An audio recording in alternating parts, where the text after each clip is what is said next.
Okay. Greetings and welcome, everyone. It's All You Can Geek Gamescast, episode 347, pre-E3. Pre-E3. I'm one of your hosts, Jim Gass, joined by Mike Sneedy. What's up? Corey Feinside. E3, baby. It's here. Not yet. And Tony Korkanakis. It was here last year. Woo. Depending on when they're watching or listening to this, that it could be, I guess, if they're listening, if they're behind, maybe that's possible. But we get some early press conferences this year, so. Yeah, I know, Tony, you're not the biggest fan of E3, but it is something to kind of get excited for gamers to kind of come together. Yeah. And just kind of talk about games a little bit and bring it into more of the. In that aspect, it's definitely exciting. Yeah. Right. But I understand what Tony's saying. I disagree with you many years. I've been agreeing with you for a few months now about this, and maybe even I will even go maybe half a year to even last E3, where you can see it being less and less relevant. But it's not that it's not. It's like, because his point is that these companies all, for like their major stuff, will hold their own events, and they'd rather have people come to those and give us something amazing at that event that they're hosting, that the focus is on them. So I get that, but yeah, there's still a lot of hype. It's still the same time, pretty much. They all time it for around now-ish anyway. No, I mean, you get Sony's experience in December. You get... Yeah, but they're not... No one's gonna reveal their big guns until around now. Well, Last of Us 2 got revealed at Sony's PlayStation event in December. Mm-hmm. Yeah, that was a foregone. Didn't Horizon get announced at the PlayStation event? I believe they talked about it there. I don't know if it was officially announced, but they definitely talked about it. Horizon wasn't at 2 E3s, was it?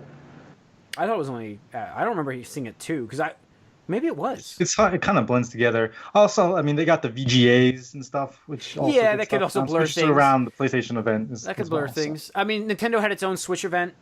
Microsoft has yet to really have their own game event, because we don't really have. I don't know. That would be what. 30 well, they have their own TV event. Before 30 seconds E3. long. Yeah. That's true. They did have their own TV. Rockstar didn't wait for E3 to talk about RDR too. No, and Destiny did the same thing. They had their own events. Exactly. It's not that these games aren't going to be there. They just did it a couple weeks beforehand. Well, I understand in this time area your comment there, but it's not about E3's time period. I think it's just the time of year where the news, there's a lull in game releases, so it's like you get people hyped for the fall. It's natural. It's also around their fiscal turnover, isn't it? Yeah, it's there's right a bunch of that. Yeah. So that's usually part ends of at it. end of March. Yeah, April, May. I wanted to kick this podcast off with Nintendo before we get to our E3 stuff. So we had a Nintendo Direct this morning for an 8-minute presentation of Pokemon. Now, here's the problem with this. I let myself. I let myself get seriously. I didn't. I was like, so I felt myself last night looking at my Switch, going, I'm kind of psyched to play some Pokemon on this thing. I'm looking forward to this. I actually let myself buy it. I don't know what happened. I read Gaff. All of the stars is happening, and all of the 35 pages of stars posts on Gaff, and we got nothing. You're forgetting that Switch is still kind of a home console, and a long time ago, not that long ago, but they've expressed that they want to keep proper Pokemon titles handheld exclusive, forever. I think what has more to do with this is not even Nintendo themselves realized how popular the Switch was going to be. So I think they took a more conservative approach. That's absolutely. Yeah. So that's why we're not getting this right now, because they didn't perceive the fact that their system would be able to. I think that's kind of backwards. I don't blame them. Have people been asking for a proper console Pokemon? But they want it to be handheld, and this is where the console fits. But they weren't sure how popular this system was going to be. I think that's the wrong if way they were to it. put it onto the Switch, then it does kind of show there's all right. No, I mean, this is 3DS. We talked about this before. The Switch was their last chance, right? Sure. Yeah, I agree. I agree.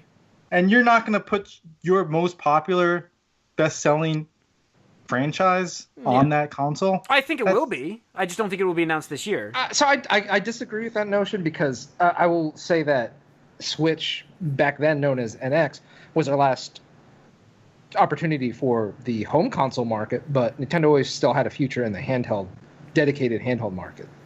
Because I guarantee you that if the Switch flopped, we would see a DS successor next year. Oh yeah, no question. Yeah, and this Pokemon game would have been. You mean the launched new because 2DS?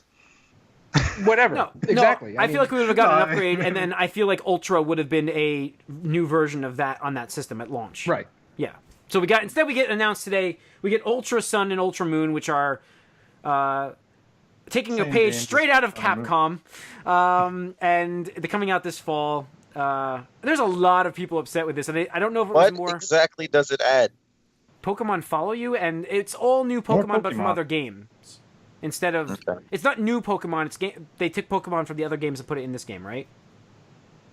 Yeah. Oh, sorry. There's that's what new it did. Pokemon. That's There's what new it did. Pokemon. It's not new, and it's not new. You know them because if you played the other games. To this game, yes. New. To this game, yes. New to this game. New to Sun and Moon. Right. Yeah, and then the legendaries, and then the Pokemon also follow behind you in the game. That's cute. Yeah. So that's what we get announced today, and we also got Pokken. Is it Pokken? Ultra. Pokken. Oh yeah, Pokken. X. Pokemon and Tekken combined. Yeah. Pokken. Pokken. That's why I always say it like that. But it's their fighting game coming to the Switch September 22nd of this year. So we are going to get Pokemon on the Switch, but not the proper. And it's a port. It's a port. Wii U game again. Pretty much, if there was a game released on the Wii U that did okay in the last year or two, it's going to end up ported on the Switch. Did that game do okay? I don't think. I think it did pretty well actually because Pokemon. It almost got to franchise. Evo, except it was second place to MVC3 in the fan voting. Yeah. No, they actually had it at Evo as a side thing. As a side thing, and I remember because they were talking about the logistics of it because they actually needed each player to have their own Wii U. Oh, because that's just how it works. Yeah, you had to have a gamepad, right? Yeah, exactly. You had to have a gamepad to play it. Yeah. So. Well, yeah. No, that's not true. Well, no. But it wouldn't be exactly the same type of controller because the way it works is it's not a traditional fighter. One person uses the main screen in like a pro controller, and the other person can only see on their gamepad. They need their own screens. That's how they separate it when you fight one-on-one. So if for completely leveling the playing field, they probably would have to not do it that way. Yeah, I would say so. They're going to have split screen in this then. That's what you're saying. Yeah. No, they probably would have to like LAN it up or something. No, I'm saying no. I mean, if you have a house and you own one Switch, you're going to have to be able to split screen it. But not, if you want two players. That's not what it does, though. It does the big screen and it. No, I'm saying a Switch can't do dual screens right now. Well, I don't know how it's going to work on the Switch. I don't know anything about the Switch aside from it hurts my fingers. It has to be split screen. I guess we'll see. Anyway, I mean, it's kind of inevitable. I mean, the writing was on the wall for this one. They stopped releasing the characters that were getting added to the arcade game in Japan. So everybody's like, what's up with that? So this was the least surprising out of the announcements today. No, I think the most surprising thing about it is when they started talking about the Switch and then said, oh, it's Pokken. Yeah, I expected that. That was... But I expected them to follow up, and then I totally expected nothing, so I got everything. I got what I wanted. I got what I expected. I let myself think about how great it would be to actually get into Pokemon again, and even play it. No, I mean, pop it on the TV at home. Get it, and when it does come, it's gonna be like, well, that's gonna take over for a while. Because I mean, here's the thing: you got to think about it from a different perspective, and you got to think about it not from a consumer perspective, from a company perspective. Pokemon games come out and they sell in excess of 10 plus million. If they came out with Pokemon Switch, it would be 3 million at most right now, 4, 5. I mean, how many they can produce by that season. So it's kind of a wasted opportunity, so I can understand that. Wait a minute though. What's their projections for the year, fiscal year? Right. Again, you're thinking of these are revised projections after they had their quarterly results or their fiscal results in March. These games had to have been planned months and months ago for release. Oh yeah, that's what I started. That's what I started the conversation with. Is they didn't plan. I mean, it's rumored been months and months ago since the NX. I mean, so right. Sure. But I mean, it's the chicken or the egg. it is a system seller, but again, it's not like Switch is having a hard time selling out right now.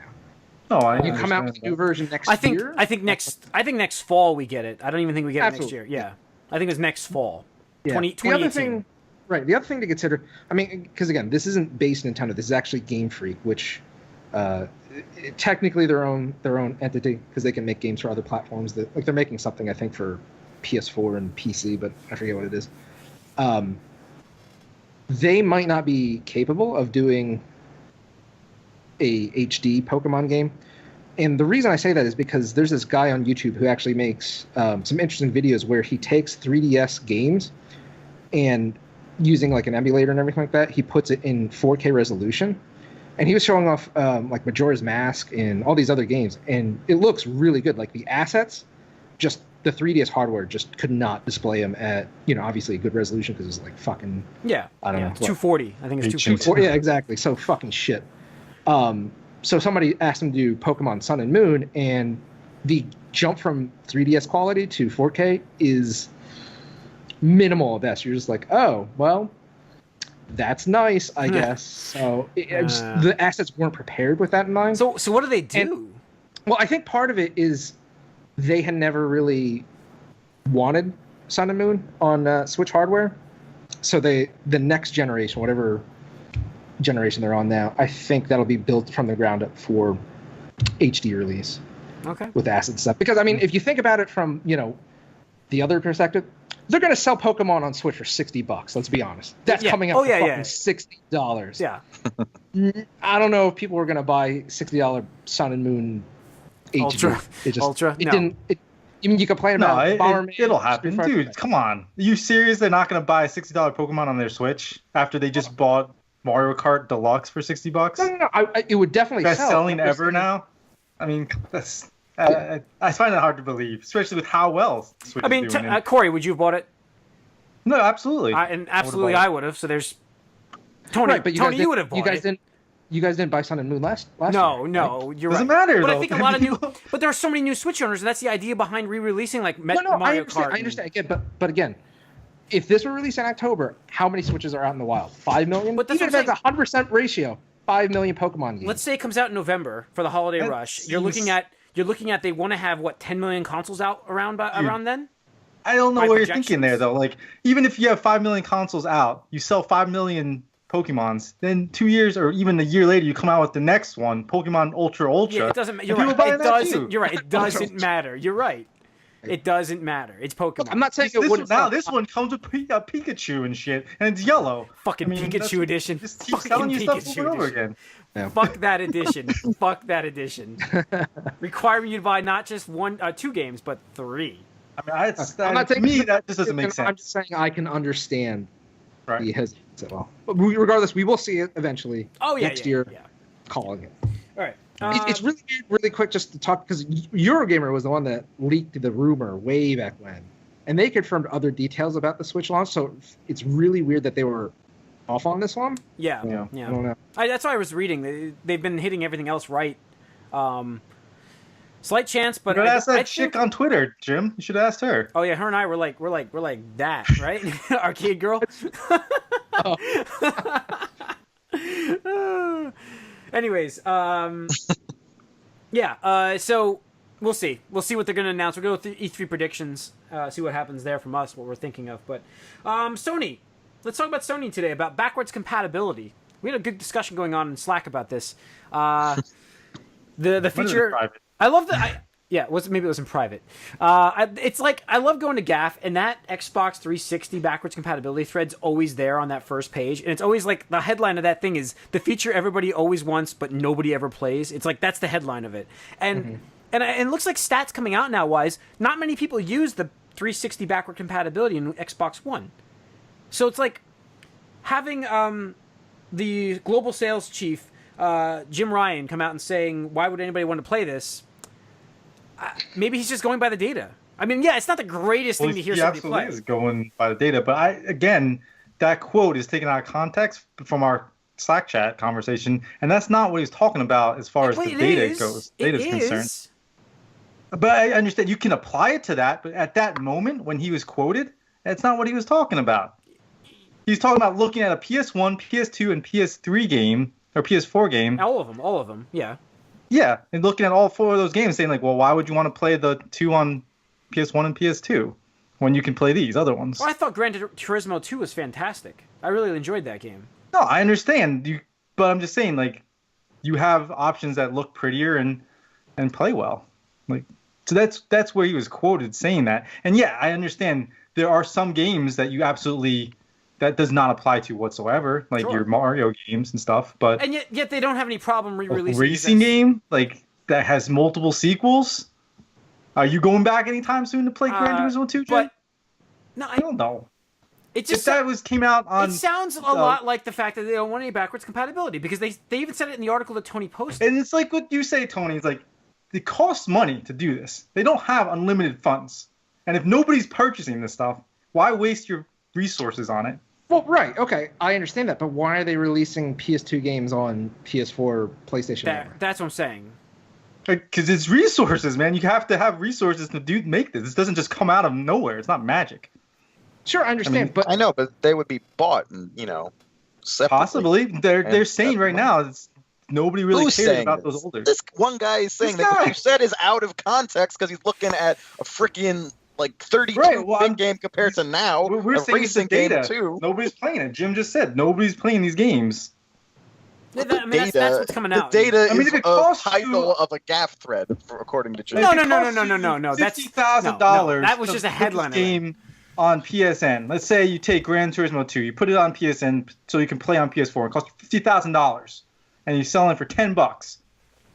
How much do you have to sell to get your money back? It's not free. You have to resources, servers. Then no one should make anything ever. I mean, what does that mean? Like, I'm talking about stuff that doesn't sell. You're not going to put stuff out on the freaking shelf that doesn't sell. And yet they still make all of these fucking remasters, Corey. Yeah, and they sell. Because they look better. That's what people care about, Jim. And there's lots of games that are older that you can resell. Like Nintendo's made an entire career off of that. Is like a perfect example of a game that, like, hey, remember Banjo-Kazooie? Everybody loved that game. We're gonna make this game again. And it came out, and people were like, this is shit. Nobody wants to play this kind of thing. The ukulele. The camera sucks. Was that because the game sucked, or because the genre is dead? It's because the game played like a '90s style platformer. I don't think platformers are dead. No, I think that the game itself needed to be updated if it's a new game. That is, like, you can forgive these older games. No, but you can forgive these older games and play them and love them, and then, like Mass Effect will translate to this. This is backwards compatible on Xbox One. You can play the whole trilogy right now on that system, and I think that still plays fine. I mean, here's my issue with it. Okay, so that's a 360 game. If we're strictly comparing this to PS3 and how PS3 straight up emulated PS1 and PS2, so those games were literally just emulation. Those weren't just optimized. Like, people like to complain about like Nintendo Virtual Console, but they actually went through every release and optimized it. It wasn't like just a ROM dump like it was with. Although I heard PlayStation 3. Didn't we use some of that? The original PlayStation 3 was hardware based. That was not the original. Yes, originally, yes.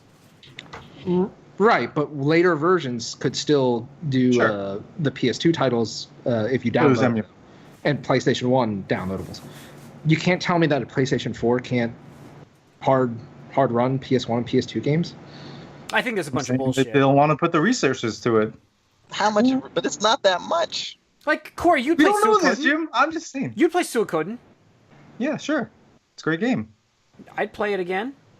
I own them. I own both of them, 1 and 2. Yeah. I mean, they dump more resources into the Vita supporting those things. I will say that PlayStation doesn't have the legacy games that other that Nintendo or even Microsoft. I mean, they have data. Like again, yeah, that's very true, Mike. Like, Sony's repertoire of old games are not as Nintendo games, and people will want to play those games. They want people to bring them back. Nintendo's different story. There's no doubt about that.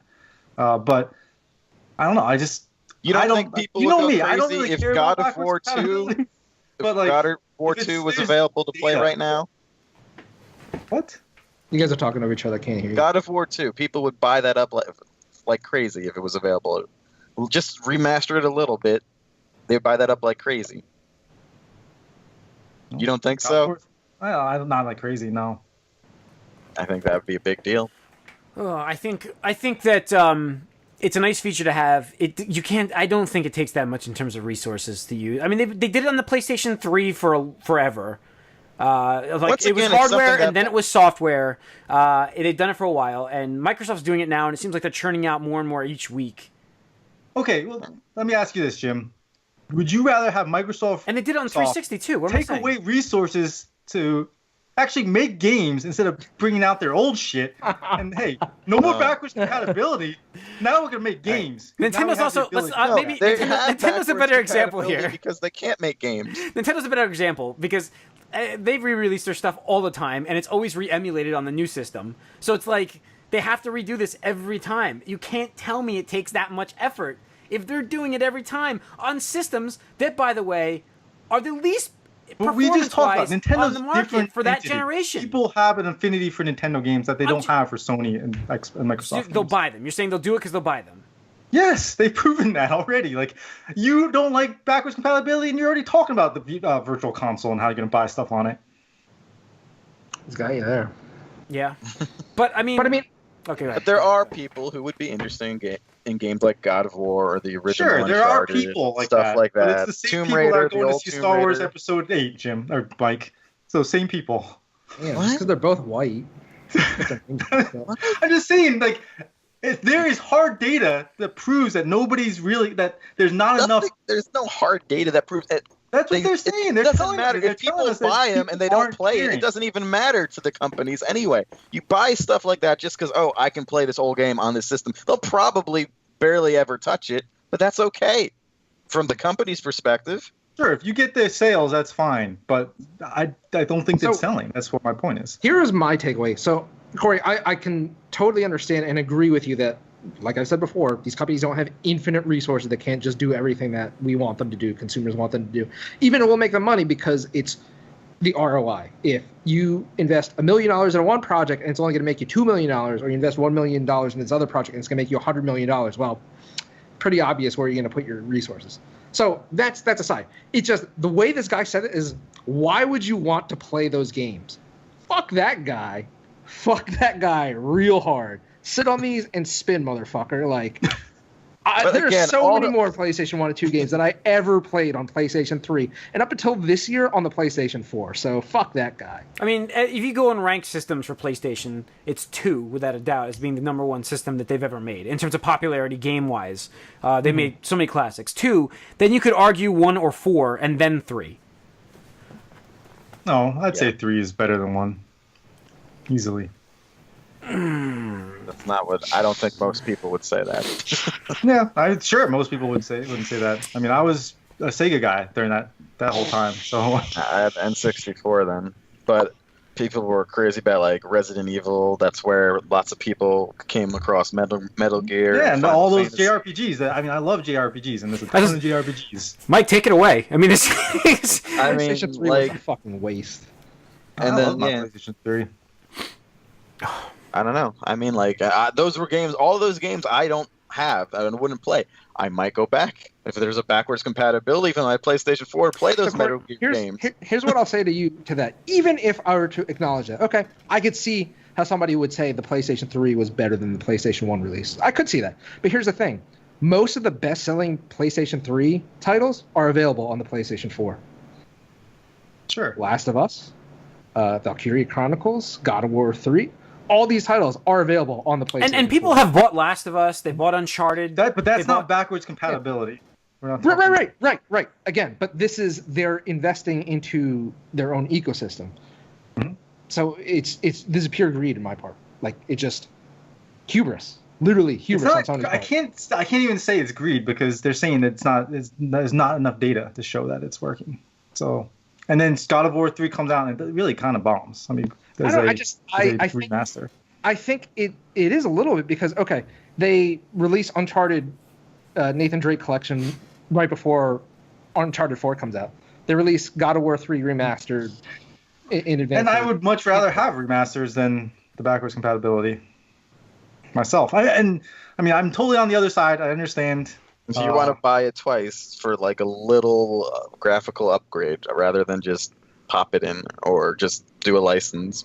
Come on, man. Metal Gear Solid 1? Final Fantasy 7, 8, 9? Suikoden 1 and 2? Great games. I mean, yeah, like I said, at least the Metal play 'em on Gear Vita. series. Dino Crisis 1, 2? This would be Dino where, Crisis, dude. Parasite Eve. Resident Evil 1 through 3? Save. Parasite Eve was great. You're gonna pull a game out. That's not one I would pull out, Jim. I pulled that one out. I'm just going back to games I used to love to play on the PlayStation 1. Sure. I didn't say Parasite Eve 2. I just said Parasite Eve. And as someone who was playing an N64 back then and not that, and now I have a PlayStation 4, I'm like, oh, if that was available, I would certainly get a lot of those games, I think, just to check them out. Now, I wouldn't play them all the time when I have new games to play. My play statistics might be disappointing, but I would like to have them. And, some summer day when the rest of the current releases are dried up. No, I mean, I understand. I'm the 25% of this podcast with that, maybe. But I know, Jim, you're not a big fan of it either. Just, I look at all these games. And that's fair. I think that's fine. I think it's more successful when the system first launches to help fill gaps. I think it's great to do that. But, and that's why Xbox One needed it, because there was nothing. I mean, I'm pretty sure if the situations were reversed where Xbox One was outselling PlayStation 4, we would see them invest in backwards compatibility of some sort, even if it's just downloadable titles. Yeah. And again, and this is what triggered Jim a little earlier, the context of this quote is that he's just looking at racing games next to each other, and racing games improve graphics. What the fuck would you ever want to play that? Racing games improve graphics and you're still just turning left, so that's like Gran Turismo 6 on the PlayStation 4, or was it 7? Or no, Sport. It's fucking Gran Turismo Sport, right? Sport's coming out. Sport's coming out, which looks fucking amazing and going to have amazing driving dynamics. Have you ever played Forza Horizon, Mike? No, I haven't played a racing game in a long time because I just got tired of them. It's an open world racing game. That sounds dumb. No, and you don't like open world games. Like, you can drive around. You can live your Fast and the Furious dream. You set up races. You can race people on the street. You can go through and sounds search like GTA. for cars. Go play GTA, Jim. I'm not running people over. That's in the game streets. you want. I'm not running people over. No, open world no. racing games. Fuck there you go. no. I have a. You can I have set a purpose. races. You can blow stuff up. All right, just keep shooting those jumpers, Mike, and yearly basketball releases. Yeah, and when I have a newest one, I don't need to play any of the older ones. They're obsolete. That's what that means. Yeah, and I don't get a new racing game every fucking year. Yeah, well, you play a game for like 200 hours a year. It's well worth it. You don't think people spend 200 hours in a racing game? Do you know how much customization you can do in the cars, the wheels, the paint? You can make it your own. Like, exactly what you can do in your basketball game and in recruiting your team and making your jerseys. It's making the argument better for me, Jim. What? It's making it... You're helping my argument. So. What, with backwards compatibility? Well, no, I'm saying the racing games, the newer ones, they are always improving, making it more realistic. Look, you're going to get the more stuff. Corey, first of all, at the statement, like the full statement of like racing games, who would want to play that, I guess. But I took it more of a context of who wants to play backwards compatibility games. Because they were talking about that in the article as well. Like, because you're making it that. Like, this guy was talking about when he's looking at these 4 games on these 4 different systems, why would you want to play the first 2 ones when you can play the newer ones? Because it's a racing game. There's I'd nothing say the same thing, man. You can say that. You don't help run a fucking company that sells you this stuff. Like, these people are supposed to be proud of their products, and that's showing me, like, that he's not. Oh. Yeah, at the very least, he should not have said it that way. At the very least. Sure. What the fuck would you want to play our old games that you bought 10 years ago, dumb motherfuckers? Yeah, I mean, he could have said something like, yeah, these games are all great, and they definitely look better on the newer consoles. And play better. Also, to be fair, this guy's probably an executive who's probably never played a video game. Perhaps. It's possible, yeah, it's possible. Oh, well. Mega Man Legacy Collection 2. Mega Man Legacy Collection 2 has been announced, coming out in August on PS4 and Xbox One and PC. Who cares? 7, 8, 9, 10. Any of those good, Tony? 9 is very good. 9? Apparently, this is really poor use of resources, according to Corey. No, if it's a remaster, it's fine. See, to me, it's kind of upsetting just because they split it up between 2 Legacy collections. Like, come on, Capcom. This could have been on one. It's 4 games. Well, It's it is Capcom. Yeah. Yeah. I mean, how much is that? Like, it's probably under 100 megabytes, those games. Exactly. Yeah. It's just this. But again, this is just Capcom greed. We just saw how they handled the Street Fighter. It seemed like they were getting better for a while, but they went back. Well, I mean, all their big releases underperformed this past year, so. Yeah. I think that also Konami being really shitty also kind of hid the fact that Capcom was still pretty shitty. It's the ones who they were just say, being more shitty. Now that Konami has exited the industry, it's like, oh shit, we're the worst ones standing in the room now. Fuck. You know, it's okay to be second worst because I'd be like, man, that guy's even worse than you are. It's just like when a bear's chasing you, don't need to beat the bear. You need to beat the guy next to you. And the thing that's baffling, that Mega Man, just going back to our previous conversations about backwards compatibility, nostalgia, all that stuff, on all the platforms that this game is releasing on, this collection, pretty glaring omission. It's kind of awkward. I mean, we've already expressed that Microsoft's barely getting some of these retro type indie games anymore. Like Shovel Knight didn't even have a retail release because they're like, well, no market for it. I can't even see what Mega Man Collection would do on the Xbox audience. It just doesn't exist. Yeah. All right, let's get into what we've been up to. Then on to E3. Tony, kick us off play-wise. Started it. Damn. There it is. For you who are not watching the YouTube video, I'm holding up the Horizon Zero Dawn Steelbook, which I got. Nice. At quite a nice price. So yeah, it's pretty fun. I put 3 hours into it yesterday. It's funny in that game how the time does move quick. Like it flies by when you're playing it. That's a market. I was like, oh wow. Yeah. I played 3 hours already. That's cool. Yeah. I mean, first of all, the game is visually stunning and gorgeous. Yeah. On a regular PlayStation, it was supposed. I mean, my system went on the HDR. My eyes were like melting every time I looked at it. Yeah, and even I was like, wow, man, like I'm almost tempted to upgrade. Obviously, I'm not going to see what this do on HDR. Shit! I should have showed you guys when you were. Oh fuck! I should have showed you on Saturday. Damn it! All right. Next time. There'll be others. Next time. Yeah.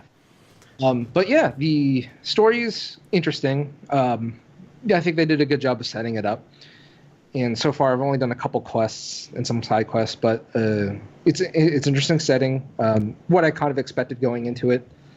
The combat's fun, although I did have some quirks learning the enemy patterns or behaviors. Just at first, I was like, "Oh, I guess you could see me." I don't know. I was standing here, so just learning the range of all their things and whatnot. I'm like, okay, I'll just crawl in the grass now, I guess, and just snipe you. That's fun. I don't want to draw comparisons, but it is seriously so hard to go from Zelda to this because I just want to jump and climb on everything, and I can't. And I can't stop doing it. I'm just like, oh, I'll just climb, like jump here and start climbing. It's like, no, you got to look for that. I think, Mike, you mentioned before, like the stupid yellow thing. Oh, yeah, it's the Uncharted style climbing section. I thought the climbing stuff in this game wasn't as good. Like, it was not that it was coming from Zelda, but because it was harder to tell where you're supposed to go in this game. That was my gripe with this game. Yeah, because there was this one area where you had to get no, I really hope this isn't spoiled. It's such a minor thing. But one of the early quests is you have to fetch this woman's prayer beads or whatever. So you have to climb this thing because somehow she was fucking up there by herself. Yeah. Like, all right. Yeah. Okay. Yeah. I don't know how you did that, woman, but okay. But you start climbing up and where you have to go is on the right, but there's nowhere to grab on the right. So I'm like, okay. And you have to go left.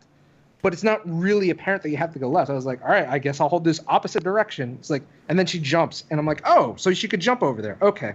Minor thing, but it's kind of like, I've actually died in a few of those instances. Just jumped off. Yeah, because I think it even slowed the game down a little bit, like slow-mo or whatever. Yeah. And I was like, oh, shit, did I just jump off this? Am I going to die? And it's like, no, she catches it. I'm like, okay there. But yeah, it's pretty fantastic. The quick travel is kind of weird. Yeah. I know recently we were talking about, I think like Mario Kart, and the game doesn't explain things very well. There's a couple things I'm catching in this that aren't explained very well, like the fast travel thing. Maybe they teach you later, but it's like, oh, I want to fast travel to this other campfire, and it's like, nope, you don't have whatever they call it. You don't have to worry about that much later in the game. You can buy a thing. The backpack. Yeah, You the need a backpack. Yeah. Yeah, but the thing is, they didn't tell me that I needed one of those. Yeah. Oh, really? There's pretty the inventory. You need to figure out what everything actually is yourself, almost. Yeah, I spent a good 5 to 10 minutes just going through the inventory, me what? Okay, what is this? There's all these different pouches. I'm like, all right, okay, that's cool. Inventory, all that stuff, and I'm just crafting and crafting and crafting. So yeah, I mean, awesome game. Voice acting is really well done. Obvious graphics, music's good. Terrible first name for a character. Aloy, yeah. Or Aloy. Aloy. I don't think it's terrible, but it just has to seem a little foreign or different because it's a different society. Close to Alloy, like you said. Yeah, I thought it was Alloy for the longest time. The story, though, it's really cool how it plays out. I really enjoyed that, and I'm excited to be able to talk about it a little bit more, openly soon. Yeah.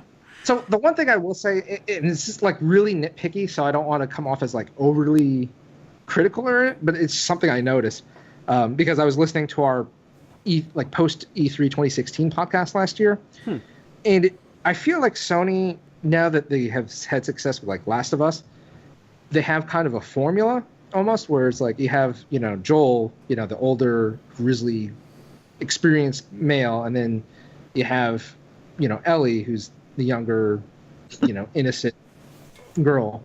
And then with God of War, we see that they changed the formula to him not being rage and angst and just murdering everything, and he's trying to raise a son instead of a girl. And then this game, it's kind of the same thing. They've gone family oriented, is that what you're saying? Right. Well, not family oriented, just passing the torch or, whatever you want to call it. I'm not saying it's bad, but I'm just oh, okay, so I guess this is what I should be expecting from them from now on. I don't. That's just maybe. I mean, we're getting in The Last of Us. We don't know what's going on in The Last of Us 2, so which we might get details. I know soon. Joel's dying in Last of Us 2. Yeah. I'll call it here. I'll call it right now. Joel's dying in Last of Us 2. Yeah, I kind of agree. Right. So again, I don't want to overly nitpick, but I was oh, that's kind of an interesting thing. I mean, maybe that's what they want. Did that bother you though? You're saying it's a nitpick. It just it didn't bother me, but at the same time, I can already imagine if I do play the new God of War game, the intro to that is probably going to be very similar to the intro to this game, where it's oh, play as teach your son how to shoot something with a bow and arrow. Teach him how to cut some. I'm pretty sure that's what the demo even showed last year, right? Yeah, maybe close. Yeah, yeah I don't think you play as the kid at all, but you play as him. But you're teaching him how to hunt. Right. So again, it doesn't bother me. It's just kind of all right, you had success, and then now we're recreating, which isn't a bad. They did that very similar thing with the Uncharted game at the end too. I'll say I didn't even play that. So yeah, no, you're right. That was a formula. Yeah. He may have found a pattern that we just weren't even noticing before. It works, but yeah. Right. I'm not saying it's a bad thing. Obviously, you do what works for you. I know we were just talking about them on the movie cast. Marvel has their formula. DC hopefully has a new formula. It's just notice the Sony formula. That's all. So we'll see. I'm hoping, based on what you guys have said about the story, it obviously takes off and does its own thing, which is great. It just, oh, okay, there we go. Mm-hmm. Okay. But I'm enjoying the game. Looking forward to getting into it. I love podcasts, but on the one hand, I'm like, man, I really want to play Horizon. I can't, but there. That's good. Cool. The other thing I did was played a little bit of the ARMS. Test Punch. Just because they had my girl Twintel in it. When I first I think that's up, everyone's girl right now. And this is where I'm going with it. I loaded up into the lobby. 90% of the people in the lobby were Twintel. This is damn, thirst is real. So Nintendo seems to have found their new formula too. I think it's that post Bayonetta. Sure. Oh, okay. I was gonna have him go next, but yeah, I was gonna ask if you played the Test Punch as well, because I don't think Corey played it last time. Corey did play it, I believe. Yeah. Mentioned it. Yeah, that's what I wanted to hear, because it kind of ties into what you were saying. So, Corey, did you play the Test Punch? Yeah. So, what'd you think? I think that it's not for me. Yeah. But I do want it to succeed, because I think that owning a Switch and getting different games such as ARMS is exciting. I just don't think what didn't hook you? What didn't you like? So Get it? Hook punch you? What didn't Hook punch you? Just I'm not. I guess I'm not into the first-person fighter style thing. I'm not. See, that's feeling that so much. been my holdup from watching this. I didn't get to play the test punch, but that's been like that's my thing. Like I don't know if I'm gonna like that. It's definitely Did you try weird. it or no? No, and that's the problem. I hope they have a demo or something I can try. I mean, they did. Well, when I can play it. Jesus Christ! Holy shit! But the thing that I guess it was fine, and I again like I love that they're doing something new characters, something to get behind, and I want this to succeed. The single player content I don't really see being there that much as far as what I would want from a game, especially with like Injustice. I would go buy that before I bought ARMS, and it being on the Switch, I don't know, that's not the game that I really want on the Switch either, I guess. Yeah, I mean, even I'm kind of hesitant on it because I enjoyed what time I did play with it, but the longevity, is kind of up in the air. I know they said they're going to support it with new DLC in terms of like characters and maps, which are all free, and that's awesome, kind of like the Overwatch route. Mm-hmm. But kind of like you said, like what is there besides from the competitive aspect, which it's fun, it's new, but it's very content light in terms of it's only 10 characters at launch, so that is pretty small even by fighter standards these days. So we'll see. I'm only getting it day one just because I got it with Gamers Club and I mean the deal wise, it's I'm getting for I think like 40% off, 45%, something ridiculous. So I was like, all right, yeah, whatever. I could see it for like a $30 game. That's not terrible, but it's a full price game, right? So yeah. All right. Anything else, Corey, that you played? Nothing of note. I mean, the usual. I played some Overwatch, played some Destiny. I want to get my comp games on PlayStation, so sometime, Tony, we'll try to do that if you want. Yep. Sure. I haven't started it, but okay. Season 5, it's out. Mike? Played a lot more of Injustice, but there was an update. They're prepping us for the first batch of DLC. Red Hood's coming. He's going to be available soon. I don't know when, but they already shoved him in there. The Red Hoods are coming. They showed all the silhouettes of their other DLC characters. We already know Starfire. I don't know who that is too much. Is coming. Teen Titan, Robin's main squeeze. I didn't watch Teen Titans. It's in the comic too. Well, and then is it Sub-Zero? Sub-Zero, yeah. Which I mean, like, again, I like Sub-Zero. He's like my favorite Mortal Kombat character, but I don't really need him in this game.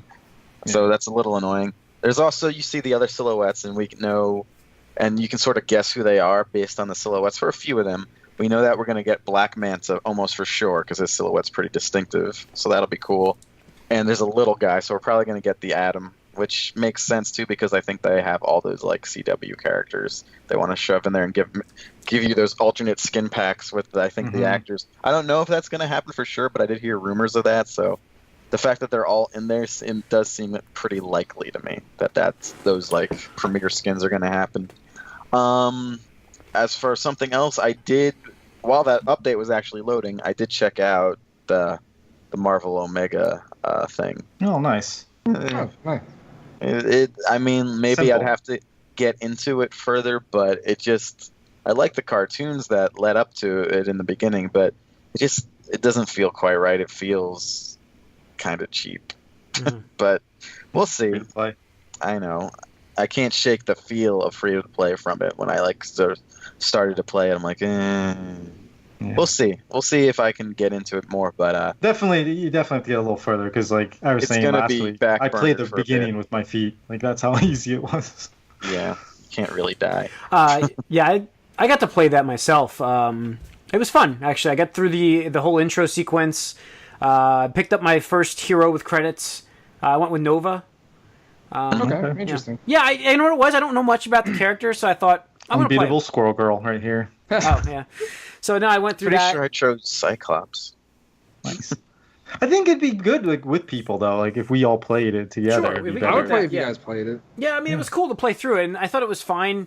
It is kind of basic, but I had fun playing the intro though through the whole thing. It was a little repetitive in the beginning, but I'm sure it gets a little bit more more the loot the drops boss fights. pretty, Yeah. like regularly too. Oh So. yeah, I was getting loot right off the bat, which is great because it gets you used to that. Cause it's like, what the hell are these things on the ground? And I'm like, oh, it's loot. Okay, I can put gear on. Okay, so I was doing that. So I played that. I liked it. So I'm looking forward to it. I do like the fact that the beta transfers. Like that was huge. When you told me that, Corey, that's what got me to download this game. Yeah, it's good. Yeah. So I don't know. I'm looking forward to. I'm looking forward to actually playing that a little more. I played Forza Horizon 3, but Mike, I've already played it because it's just like 2 and 1, so we don't need to Just hear about looks that. better. Yeah, it just looks better. And it's in Australia. It is in a completely different location. I love how you're like, oh, I love that Forza 3 is not 2 and 1, but Destiny 2 is exactly like 1. Oh, here we go. Here we go. All right, so Destiny 3.0. it's a different style Had to game. throw that out there. It's a different style Make game. an argument that the sequel's a different game. I but wasn't can't do that. promised when I bought Forza Horizon 3 that this is the game I'm going to be playing 10 You don't years have from to talk now. about it, Jim. I'm just throwing it out there. Trying to make an argument for one game. You can try. I don't know enough about Forza to even join the argument. So. No, Forza's fine. It's a great open world game, Forza Horizon 3. It's fun to play, just race around, drive across the country. There's you can do like speed races, like try to get the highest speed in a certain section, and there's like crazy jumps. You can set up a racing event where you can just do normal racing. You upgrade your cars, buy cars, go into auction houses. It's pretty cool, actually. It's really in depth. I've played it before. I've talked about it on the podcast before, so it's nothing new. But I went back to playing it because Sounds like it's a little more popular too than their actual mainline Forza games. Well, no, I think Forza is the only franchise Microsoft still has that's popular. I think it actually does have, because it wasn't as big on the older system, and now it is. Like, it's the franchise that they finally got right, and that's in the racing one. They built it up. I remember when they first announced Forza, and it was supposed to be a Gran Turismo killer, but they invested it, they believed in it, and they stuck with they it. built it up. Yeah, Exactly. They built it stuck up. with it, yeah. Why can't they do that for other genres? I don't know. Why?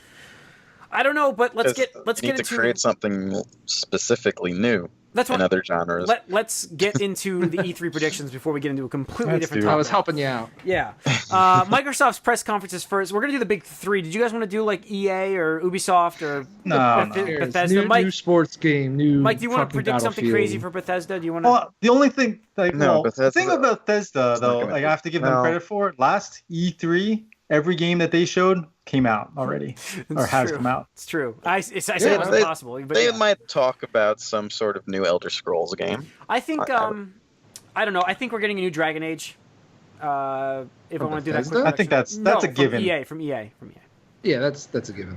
Okay, because of the $5 I think the thing sale. that may be, like, will they show this Destiny killer that they keep talking about? That's the question. EA or? Yeah. They have to, don't they? If it's supposed to come out like this year, right? No, that's not that. Their Destiny killer game is like the 2019 game. Who's making the Destiny killer game? Yeah, who's working? BioWare. We're gonna get Star Wars. We're gonna get Star Wars games. I mean, that's definite. Yeah, we're gonna get a lot about Battlefront. I think we get the Visceral. Visceral, yeah. I think we get that one. So we're gonna finally see what that is. You think? I hope so. I really like. That's one of my hopes to see at this at E3. Like, I really want to see that. That's one of the ones I'd be very excited for. Like, what we're gonna get into here are like predictions of these big three companies. Yeah. And the wild cards are these side companies that have the press conferences. But let's just focus. Side companies are the biggest software producers. Yeah. Oh yeah, they're huge. But like, I mean, this is a big E3 for Microsoft and Nintendo. Maybe not super huge for Sony. I don't know. Maybe I think it is. Okay. I think it's very big for them. I mean, they do have. Okay, so why on the heels of Switch coming out and just dominating the market for a couple months, and their Pro the unit, fact that Microsoft has new hardware coming out that's supposed to be the best hardware ever, like. Sony needs to come out and say, "Hey, we're still on top. Like, remember, guys, this is the place to play games." They need to. They gotta keep up the momentum. That's confidence. The confidence. So, like, it's important for them in that aspect. Maybe they don't have like the big stuff to come out and show, but they gotta come out strong. Otherwise, people are gonna move. Let's talk Microsoft since they have the June 11th, my birthday, conference. Oh, nice. So I'm looking forward to actually getting some news from them. Despite the fact that I don't have high hopes that we're going to be getting stuff we don't know about. I hope we do, because I do like the way the Scorpio is shaping up. I do. there's no games that make me want to buy that will get me to buy the system. And I've always purchased Microsoft stuff. I do like their stuff, but like I said before, I stand by it. I will not buy the Scorpio if they don't entice me with games. It's not going to happen for me this time. Because I've actually woken up to hear that I've woken up. Their franchises that they've been resting on are no longer fresh enough for me to want to play them. Gears of War is probably the exclusion because we just played the latest and I enjoyed it to where I want to play the next story. But like I don't have any interest in the next Halo. I don't have any interest in Sea of Thieves. Like, does anybody have any interest in that game? Like, no. Of all their it's games, funny, it's funny. I was listening to our E3 2016, and literally, I just shit talked that for so long. We had a 5-minute conversation about what do you even do in this game? What's the hook? Like, you raid other people's shit. What do you do with it? And no, it's funny. It's like the thing for me is that game is the only game that I am curious about or care about because I want to know what it is and I want to know if it's going to succeed and if it's going to fulfill the promises that they're coming out with. Actually, that's the only one I'm kind of interested in that we know of. Yeah. I mean, Mike, for you to be interested in getting an Xbox, what do they have to do for you? I think it's almost done at this point. Like, just not even no coming back. I don't think I can. I mean, the only franchise I was that interested in was Halo, and obviously the last one didn't look good. I played it a little bit at a friend's house, and so if they could somehow make Halo interesting again, maybe, but I don't know how. Like Tony, wasn't it during the holiday you were like considering with the price getting one? Yeah. So like because it was practically giving it away. Yeah, they're close if they can get actual games out for the console, like because the packages aren't going away. They're $250. You can find them pretty easily with like 5 games. You can get them. It's just a matter of are there going to be games coming out for the system? Because even then, that was the final straw. They just didn't have anything besides that for you to get. Well, right, because here's the thing. I want games that I can't play on the systems I own right now, which now is PlayStation 4, PC, and Switch. So you have to really entice me because here's the thing. It's not like the 360 days where 360 was ahead. They had the user base advantage, and most people had the 360. It's the exact opposite. Most people have a PlayStation 4. Literally, the only people that I know that have Xboxes that don't have PlayStation 4s are Apple and Buddha. Mm-hmm. That's it. That's true. Everybody's got the multiple ones, yeah. That's it. Everybody else owns a PlayStation 4. So I love Buddha and I love Apple, but it's not enough for me. $250 plus whatever the subscription price for Xbox Live is going to be for the next 1 or 2 years or whatever. Plus, again, it's not worth it. It's not that I can't afford it. It's worth it. But why? Right, exactly why. I mean, I was talking about even getting a PlayStation 4 Slim just so I could hook it up at my parents' and I could just play like Overwatch and other digital games or just carry the disc with me because of cloud save. Convenience. Yeah. Right, the convenience of it. Because it's like, well, yeah, it makes more sense to get a second PS4 than does to get an Xbox. Right, also because of the online subscription. Right. Yeah. That's a hidden cost there. Yeah. All right. So that's our thoughts. Crazy. Any predictions you guys want to make on Microsoft's press conference, Corey? Well, are we doing predictions, or are we just gonna talk about the conference? Yeah, predictions. Okay, I predict Crackdown gets a release date and it gets delayed again. Yes! Yes! Woo! I love to hear another podcaster go for delays. Wow. All right, Mike. Go to Tony. You want to chime in? Okay. I think Crackdown 3 definitely gets revealed, like full-blown, in-depth stuff. I don't think it's getting delayed. I think it is coming out this holiday season, just because out of all the stuff that Phil Spencer has said this year, that is the one thing he's been adamant about, like, Crackdown. I didn't say it wasn't coming out this year. I just said they're going to show a date, and then that date's not going to be the date that it actually comes out on. It will be delayed. So, like, I do believe it's coming out this year, too. And then they could say, like, coming November 14th, and then it comes out, December 1st or something like that. I got you. All right, okay. I can see that. I do think that they're... I think it's the same, for sure. Mike, any prediction you want to make? I really haven't been following on enough the Xbox radar too much, but I do think they'll try to pigeonhole something with the Halo name in it into their E3. They always do, even if there's not a real game coming. Yeah. Yeah. And I don't think a real game's coming just yet. Oh, I don't think it is either. They said they weren't going to talk about Halo, but I don't see how you have... There'll be something. Yeah, I don't see how you do. Halo-related in there somehow. I don't know what, but it won't be real. Tony? I mean, they're going to talk a lot about their hardware, unfortunately. That's the part I really hate about these E3 press conferences. They were supposed to get that out of the way. That was what they were supposed to do. I know, I agree, and they didn't do it. So now we're going to hear about it on the stage, and I guarantee you we're going to get at least 10 to 20 minutes of some technical nerd just fucking going on about teraflops and gigahertz and, you know, transistors and all this other bullshit that doesn't help me play games. Did you see Apple dropping teraflops in their conference? They were like 11 teraflops, and I'm like, what the fuck is going on with teraflops suddenly? Yep, exactly. Game-wise, I think we'll see something about the next Halo game. I don't know if it's just a teaser or a slogan. Master Chief in the desert with a parka or some shit. Yeah, with an umbrella this time too. Yeah. You know, but I really want to be excited. I really want them to just be like, okay, we are still in it for making good video games, because right now this entire generation has led me to believe that they don't give a fuck about gamers. I mean, none of these guys do because they're all businesses, but at least have the passion for making good video games, and I just don't see that through the Microsoft. My thing was I made a couple of like bold predictions, I guess. So like Scorpio announced $399. Yeah. Okay, I'm gonna piggyback on my prediction is the Xbox One Elite is gonna be the name. Okay, I was gonna say Xbox Infinite will be the name. What happened to 4K? No. I'm going with Infinite. That's my gut. You jumped off that bandwagon. Yeah. Fast. Well, I saw that symbol that comes out. That's the S that's broken up, and I'm like, that could kind of be an infinity symbol. So. That's what I heard that rumor too. Like, I just think the Elite, they have a lot of Elite stuff, and I know there was an Xbox One Elite package already, but nobody really cares or remembers that. I just think Elite sounds better for them, and they want to go up against the Pro, Pro and Elite. Make a lot of sense. I can see Elite. And then I say it's going to be $449. Oh, okay. So, I think it's definitely higher than $399. Yeah, I mean, mine's a bold. I actually also think that Rare will show us a second game at E3, and be that Perfect Dark or Viva Pinata. It'll be one of those two. That's my. I think we might see another Rare game, but it's definitely not Viva Pinata. I think Microsoft has completely abandoned the happiness that was that.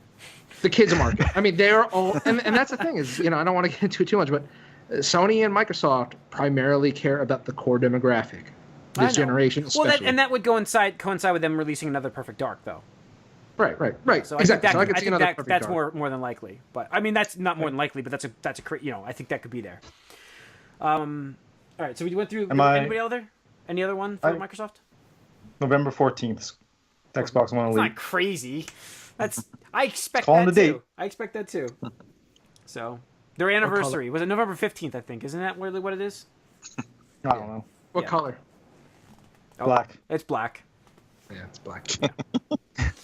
I think that's why they changed the 1S Slim to be white, so they could come out in black. All right, let's move to Sony's E3 press conference. So Sony this year, you guys are saying they have a lot to prove with this. They have to show that they're still confident and still in charge. And what do you guys expect for them to do? Like, I guess not predictions, but like, let's break down what we expected. So last year, I really liked what they did, and it was pretty cool. Like, they had an orchestra doing all the music live on stage for all the trailers, and it was all trailers, all software, no hardware shit.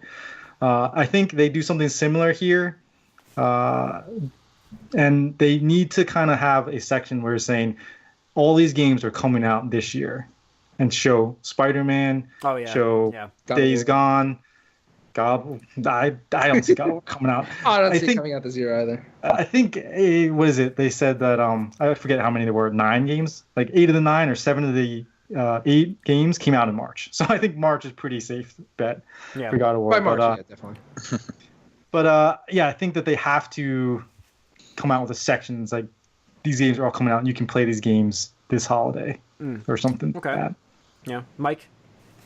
I mean, same thing. Their formula has been games recently, and I would like to see maybe.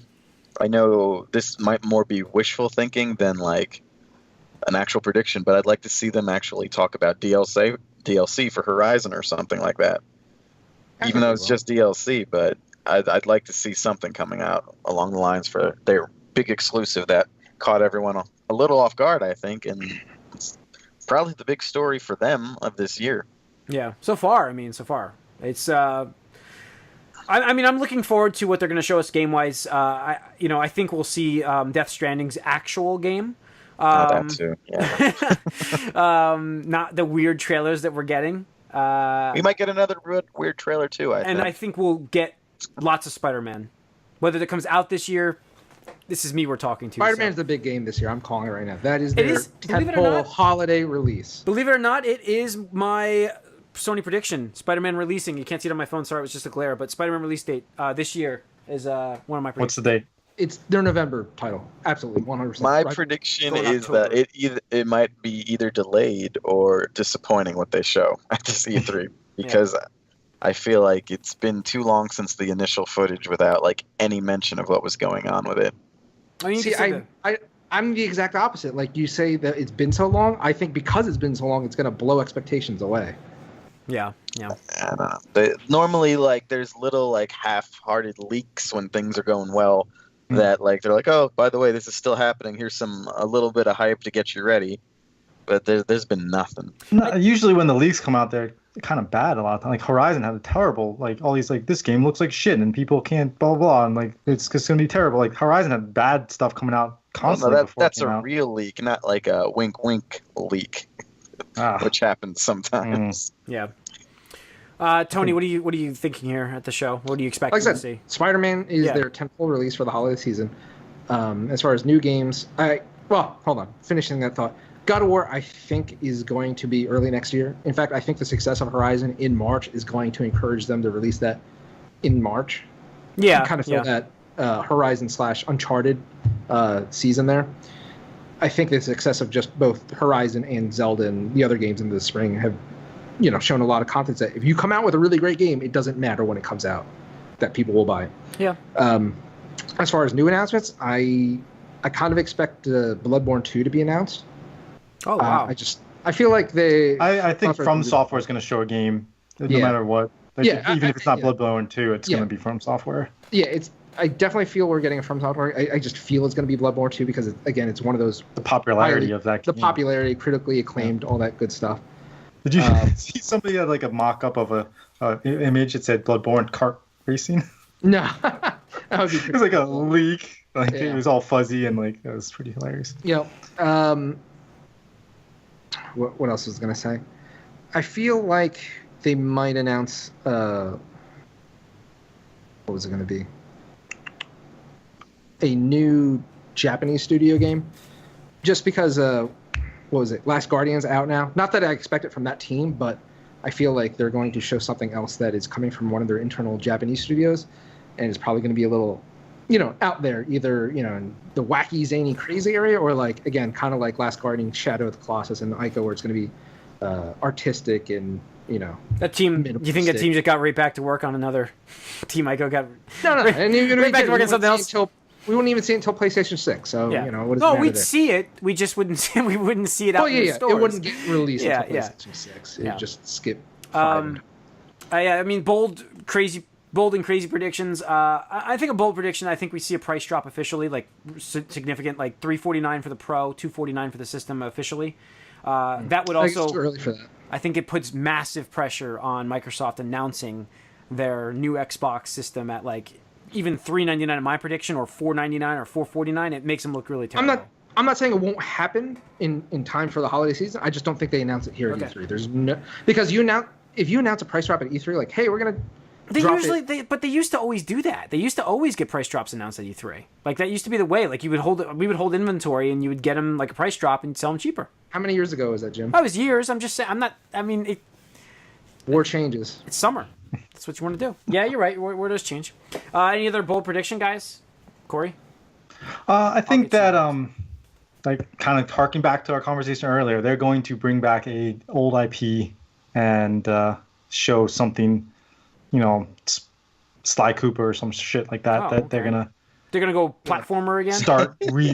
They're gonna reboot or something. Yeah. Okay. I mean, it could happen. I just feel like Sony's focus is on the cinematic experience games. Sure, but I mean, you're getting Insane Trilogy, so but that's not really them. It's not them. No, it's not them, but it's at their conference, and it's it's their character so they're going to push that a little bit. So I think they're going to come out with another similar type of thing. And then the other thing is, you're going to get. I think Days Gone's going to get a release date. Yeah, and it's going to be. Can they please probably get me interested in that game? Can they please get me interested in that game? No, because I don't want to buy another game. It's like Sea of Thieves for me. I just was not interested in that game whatsoever. Yeah, I mean, we really don't know enough about it still. Like we saw one trailer, just like Spider-Man. We saw massive. Wasn't that the game they showed massive amount of gameplay for? Yeah. Like we're like, why the fuck do they keep showing this? It just went on forever. They showed it twice. You're right. Yeah. They showed gameplay of it. So, but like that's all we saw. Like, there's nothing else since then. No. I really want Sony to deliver upon the promises they did like 2 E3s ago when they had the really amazing conference where they just announced, had Square with Final Fantasy VII Remake and Shenmue 3. Yep. And that's going back to E3 in general. This is what I have the problem with. They announced these games to get the buzz and people talking and excitement. I totally understand that. But we're talking about games that probably aren't going to be released on this system. I mean, especially with Square Enix's fortunes lately and Final Fantasy VII Remake being pulled internally. I don't have faith in that releasing this year or even next year. And Shenmue 3 is not even they confirmed it's not going to be at E3. So what the fuck?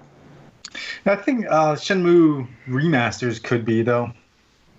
Absolutely, I expect the remasters, but yeah, keep the awareness alive there. Yeah.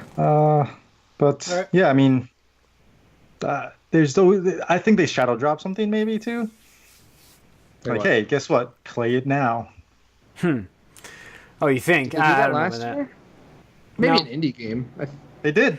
They did Resident Evil, the VR stuff. Yeah. VR. Yeah, let's talk about VR real quick. Do we see VR releases? How many VR-focused things are we going to see? I think that we get 2 games with a VR logo. No, I mean, they'll talk about Battlefront's VR thing, I'm sure. And they'll talk about their next VR. I mean, even Nvidia had a couple, minutes of time up to even last year, I think. But, all right, Mike, crazy. Jim, are you disappointed that you didn't keep your VR? No, I'm very happy I didn't keep my VR. I'm very happy I read that market trend. We didn't. Fast. Did we talk about the news there that sold 1 million? No, we didn't. We also didn't mention that Horizon sold 3.4? 3.5. 3.5? Whatever. Mike, any bold prediction for this? I think my bold prediction was just that I think the Spider-Man game might either be underwhelming or delayed out of the year. Okay. All right. All right. Well, let's move on to Nintendo's conference, which is going to be a short one, but they do have the Treehouse as a separate conference. And that's the thing. Listening to last year's podcast, I explicitly talked about the Treehouse stream. I thought it was the same stream because it even starts right after. No, I mean, you say a lot of things, Tony. It's hard to keep track. Yeah. Anyways, guys. It's hard to keep a track when you're right so much. So. Whoa. All right. So Nintendo's going to have their conference. Finally, I think we're all pretty excited for this. Mike, you don't have a Switch, but you could get one. I mean, I think they're gonna have a big E3 because they have a big area. Yeah, they do have a nice space, but they only have 30 minutes on this, which I think is a little short. So what are we expecting to hear from them? I mean, Tony, what are you thinking? I mean, bare minimum, we're seeing the 2017 game. So yeah, I mean, we're gonna see more Odyssey. Yeah, we're getting. Well, I'll go in release order. We're getting ARMS. We're getting Splatoon 2. But ARMS will be out, won't it? No, it's out the next 16th. Friday. Like after E3 ends. I thought it was out. Okay, I thought it was okay. Yeah. So we're seeing ARMS, maybe a little bit. I don't think they're going to focus on. They'll show like a 30-second trailer or something. Yeah, I mean they have the tournament, so they want people to remember that it's there. Right. They'll show the trailer. That's it. I don't think they're going to talk about it. We're going to see more Splatoon 2. I think we're going to see probably the single player experience kind of sell people on that because kind of like I was saying in Slack, I think a lot of people actually were really pleasantly surprised by the Splatoon 1 single player campaign. Apparently it was really fun. Everything that they're saying is this is going to be a better campaign too. Good. Right. Good. I think we're definitely seeing that Mario Rabbids game. Kingdom battle game. I agree. That leak was just so hard. That was so. Yeah. I mean, Ubisoft probably is going to have that on theirs before Nintendo does, or something. We'll see, but that's probably August release date, so we'll see that. Fire Emblem Warriors definitely going to see that, and Mario Odyssey, we're going to see that. Still holding faith that we're going to see Xenoblade Chronicles 2 this year. Yeah, you know what? We will see it, and then we'll see 2018 next to it. We will see it. I'm still holding out. Still holding out. I mean... It's not making it. I mean, it's just not making it. March, man. March 2018. You just said that they found that they can sell games there, and I think that's more likely. It's possible. We'll see. I think it comes out at least in Japan this year. I'll say that. Oh, that's a tough one. Maybe. Anything you guys add to this expectation-wise? I mean, prediction-wise, we can go bold predictions too if there's anything you want to add to this. I have 2 bold predictions. All right. Go ahead, Corey. Hit us. There will not be a virtual console on the Switch. I disagree with you on that one. I think we're going to hear virtual console details, and they're going to drop. By the way, you can download Mother 3 on the Super Nintendo Virtual Console on Switch right now. I think that they're going to say the opposite, where it's like, we have this new online gaming subscription, and we're going to, give you games that you can play there. And so you will not need to already be console. Didn't they just announce today or a day ago that the whole online stuff aside from gameplay is not happening this year at all? Right. Yeah. The paid for service launch of the subscription. Right. 2018 for the paid subscription services. I mean, you can still play online. I mean, wouldn't the virtual console be part of that? No. It does not necessarily. But I do believe that because of that, you will not see virtual console at E3. They will not talk about it. I mean, it's possible. I just think we will see it. It's just. I think they're going to try to push their subscription more for the future. No, I could totally see that, but I can also see them pushing single player experiences for virtual console and leaving the co-op stuff for the subscription based service. Interesting. Yeah, but it's like PS Plus though. They're going to give you games that you can play by yourself still. It's not like these games will only be cooperative games. Yeah, I mean, it's possible. We'll see. Who knows? I mean, that's what I'm saying. My bold prediction is that there will not be virtual console talked about. Yeah. Okay. And then, the bold prediction, Metroid. You stole it! No, that's mine! It's mine! On my phone, damn it. I just double-checked that I wrote that one down. I agree. I think you get something. Retro has been working on something for a while. So I think we're definitely seeing something Metroid-related. Deep down in my heart of hearts, I don't believe Nintendo completely disrespects the Metroid franchise where they're like, yeah, Federation Force, that's the only thing you guys are getting for the next couple of years. And, just... Yeah. I consider this a bold prediction because I really don't think it's happening. But they need to do something like this to kind of get people excited. I agree. Yeah. I just think Metroid is one of their franchises that leans more heavily on the core user, which I would say, just for ease of comparison, PS4 or Xbox One owner, where it's more mature, more gritty. Obviously you're shooting shit and space exploration, blah blah blah. You're just not a bald space marine. You're some hot blonde in a skin tight suit and stuff like that. But I don't know what it's going to be. I don't think it's going to be retro. I think they're working on a new IP, actually. That's my bold prediction. I think we're going to see a tease. So you think we'll get a retro game, but it's going to be new? Yeah, I think it's going to be new. So the thing is, I'm actually going with lowered expectations because I don't think we're seeing too much beyond calendar 2017 releases. I think they'll show at most 2 new projects that are 2018 and beyond. And the retro IP will be one of them because, that's their biggest Western studio in terms of people. You see that name, you hear it, and people pay attention. Do we get anything about Skyrim? Did everybody forget about that? No, I think we definitely do. It's still an important release for them because that's Bethesda and Nintendo's relationship for the next couple of years.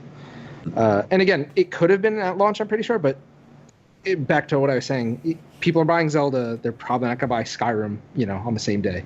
Now that, it's probably coming out end of summer, early fall, most people will have completed Zelda. I think it's going to be a good pickup for them. Okay.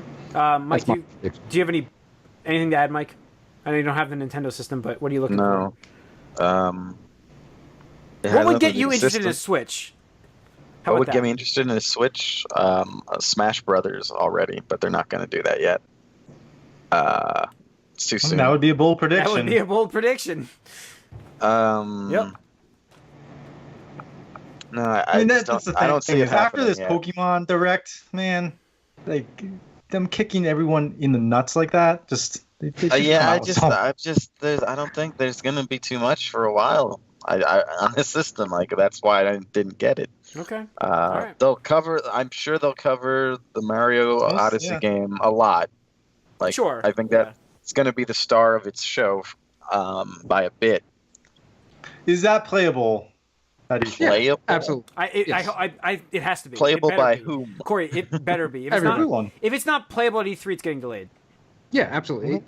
I mean, the rumors before launch were that it could have been ready for launch. That's what I heard. So if it's not playable, then what we heard was wrong. They have a lot of space. So like last time they dedicated it all to Zelda, their space, but this time they have a lot more room. So yeah, just wanna make sure. All right. Anything to add to any of this, guys? Want to say anything else? Because we can move on. I definitely think we're seeing a major leak before the actual show this weekend. Oh, you think? I don't know. Would it be Microsoft again? Like their entire show just gets like. I mean, historically, like if I were a betting man, I'd have to bet on Microsoft just because it happens so much. Yeah.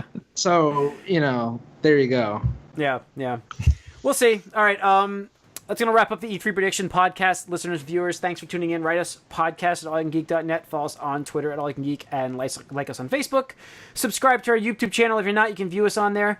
Tune in next week. We will have Microsoft's conference. We have Sony's conference. We'll have Nintendo's conference is Tuesday, right? Or is it Wednesday? Okay, so we'll have all of them. We'll have them all to talk about. So we're talking about doing some live stream reactions. It's going to be tough for us to coordinate with my schedule, but we can figure it out. Hopefully we'll figure it out.